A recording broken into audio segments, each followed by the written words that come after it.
I love the Trinity. This might sound a little strange to you considering we don't hear stuff like this in many Christian circles. Instead, we hear language like, I love the church, I love God, I love the Bible. One scholar proposes we cannot love something that we do not understand, and since there's a lack of teaching and preaching on the Trinity, it has become the great forgotten doctrine. Perhaps the reason for this lack of teaching is because many Christians understand it to be difficult and complicated and mysterious. They may hear people say it is foundational or central to the Christian faith, and they may believe it, but don't really know what it is or why they believe it. So how then is the Trinity defined? There is one eternal being of God. This one being of God is shared by three distinct co-equal, co-eternal persons, namely the Father, the Son, and the Spirit. While defending the premises of this definition will be reserved for a later video, we can dive into what we mean by this definition. It may seem to some to be contradictory to say that God is three and yet one.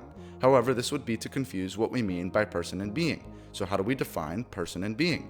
Well, we'd recognize what something is while also recognizing individuals within a classification. We speak of the being of man, aka a human being. A rock has being, so does a dog. These things have existence. They are literally being.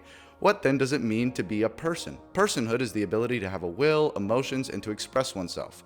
A rock cannot do this no matter how many pipe cleaners and googly eyes you put on your pet rock. It doesn't have the ability to express its will or its emotions. Nor can a cat recognize itself over and against cat kind. It doesn't have that kind of awareness or consciousness. What we're saying then is there is one eternal being of God, shared fully, completely, and perfectly by three distinct persons. Thus three whos and one what. Therefore there is no contradiction in affirming the doctrine of the Trinity.